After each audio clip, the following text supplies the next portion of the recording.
মুশকিল হয়ে যাচ্ছে। জুমার দিনে জুমার খুতবা দেওয়া এবং শোনা, দেওয়া সুন্নত, শোনাটা ওয়াজিব।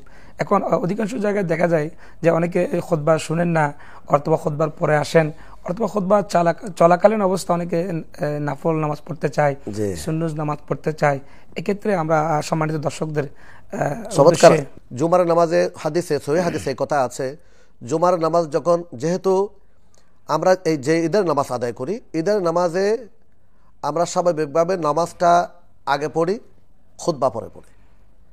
ঈদের জামাতের খুতবাটা শোনা সুন্নাত, কিন্তু জুমার নামাজেও এক সময়ে খুতবাটা এভাবে ছিল। তখন দেখা যাচ্ছে একটা প্রেক্ষাপট আছে, জুমার নামাজে যখন দেখা যাচ্ছে যে খুতবা এক সময় ঈদের নামাজের মতো ছিল, আগে নামাজ তারপরে খুতবা, তখন দেখা যাচ্ছিল মদিনা শরীফে যে ব্যবসায়িক বাণিজ্যিক যে বাণিজ্যিক কাফেলারা সপ্তাহে একবার আসতো এবং ওই দিন ক্রয় করে মানুষ এক সপ্তাহের জন্য জমা করে রাখত। এবং তারা মদিনায় ঢুকলে তাদের একটা ঢুকার একটা সিস্টেম ছিল, তারা হয়তো তবলা বাজাতো বা যে কোনোভাবে তারা আওয়াজ করত। যেভাবে এলাকায় গ্রামে গঞ্জে দেখা যায় আইসক্রিম যারা বিক্রি করে তারা একটা আওয়াজ করে ছেলেরা বাইর হওয়ার জন্য আসছে, জি জি। তো এই ধরনের তারা আসতো। আসার পরে দেখা যাচ্ছে একবার আল্লাহর হাবিব সাল্লাল্লাহু আলাইহি ওয়াসাল্লাম, যেহেতু খুতবা আগে নামাজ তারপরে খুতবা, দেখা গেল আল্লাহর হাবিব নামাজ আদায় করে যখন খুতবা দিতে গেলেন, গুটি কয়েক ছাড়া সবাই, যেহেতু এই বাণিজ্যিক কাফেলা চলে গেলে এক সপ্তাহের জন্য মালামাল ক্রয় অসুবিধা হবে, চলতে কষ্ট হবে, তারা এই মনে করে রসুলকে খুতবায় রেখে অনেকে চলে গিয়েছে। তখন এই প্রেক্ষাপটের কারণে এটার আদেশ হলো পরবর্তীতে না, এখানে খুতবাটা আগে হবে, নামাজ পরে হবে। আমরা যেহেতু জোহরের নামাজ 4 রাকাত ফরজ, এখানে আমাদেরকে ধরে নিতে হবে জুমার দিবসে আর 2 রাকাত নামাজ গেল কোথায়। আমাদেরকে ধরে নিতে হবে যেই খুতবাটা আমরা খতিব মহোদয় তেলাওয়াত করেন, খতিব সাহেবান তেলাওয়াত করেন, এই খুতবা এটা নামাজের অংশের মতো।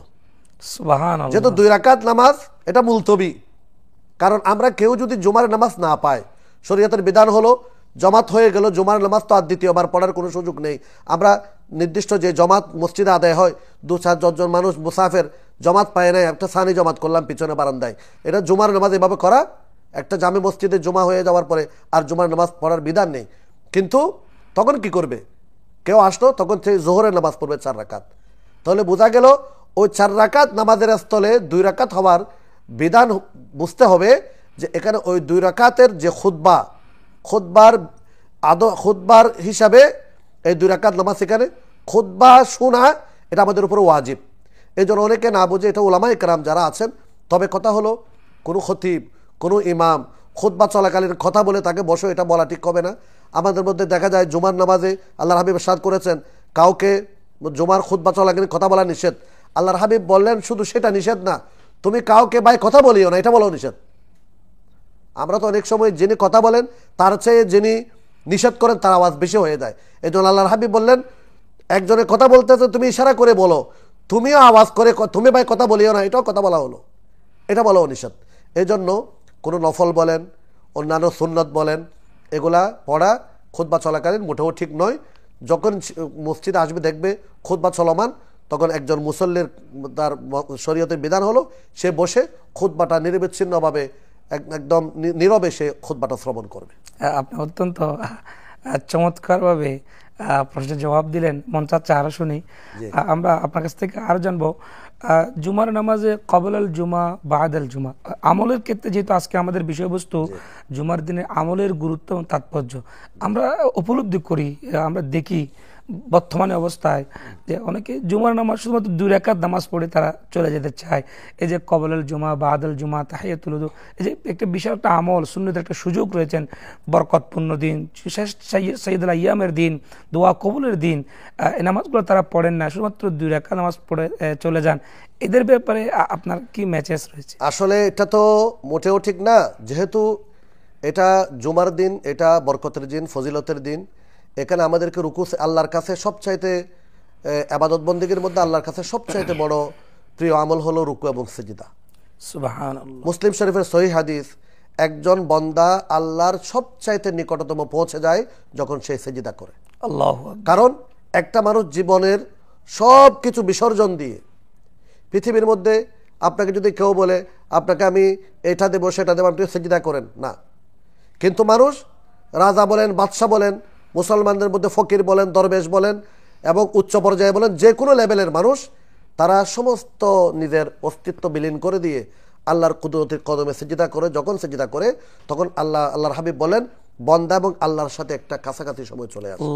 তো সুতরাং এক নম্বর কথা হলো আল্লাহর হাবিবের সহিহ হাদিস দ্বারা প্রমাণিত, মসজিদ আল্লাহ হাবিব ইরশাদ করেছেন হাদিসে, তোমরা যখনই মসজিদে ঢুকবে, প্রবেশ করবে, তুমি বসার আগেই হাত্তা ইয়াজলিসা, বসার আগেই তোমরা 2 রাকাত দুখুলুল মসজিদ, যেটাকে তাহিয়াতুল মসজিদও বলে, দুখুলুল মসজিদও বলে, এই 2 রাকাত নামাজ পড়া সুন্নাত।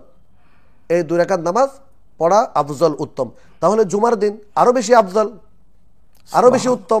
পাশাপাশি কবলাল জুমা 4 রাকাত, সেটাও হাদিস দ্বারা প্রমাণিত। এবং জুমার পরে যে 4 রাকাত পড়ি আমরা, পরে আবার সুন্নাতুল ওয়াক্ত নামে 2 রাকাত পড়ি, এগুলাও সহিহ হাদিস দ্বারা প্রমাণিত। আমাদের মধ্যে অনেকেই হয়তো অজ্ঞতার কারণেও হতে পারে অথবা স্বল্প গবেষণার কারণেও হতে পারে, অনেকে মানুষকে জুমার আগে পড়ে, সুন্নত নাই ইত্যাদি বলে মানুষকে বিভ্রান্ত করে। আসলে ঠিক না, কারণ মানুষকে ইবাদতমুখী করা এটাই রসুলের মিশন ছিল। আল্লাহর হাবিবের উদ্দেশ্য ছিল মানুষকে রুকু সিজদা করানো, কারণ আল্লাহর বান্দারা, প্রত্যেক নবীর মিশন ছিল সাজদা করানো, সিজদা করা। এবং আল্লাহর হাবিব এটাও বলেছেন ইয়াতাকাররাবু আলাইয়া আবদি বিন নওয়াফিল আও কামা ক্বালা আলাইহিস সালাম। আল্লাহর হাবিব বলেন একজন বান্দা আল্লাহর সবচাইতে নিকটতম, হাদিসে কুদসি, একজন বান্দা আল্লাহর সবচাইতে নিকটতম তখন হয় যখন সে নফল আদায় করে। তাহলে নফলের ক্ষেত্রে ফরজ, ওয়াজিব, এটা তো আপনার জিম্মাদারি পড়তে হবে, এটা জবাবদিহিতা আছে।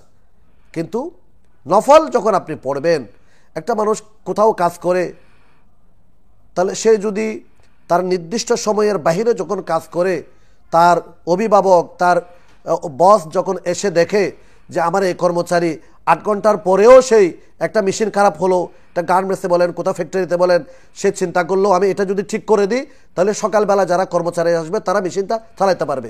তখন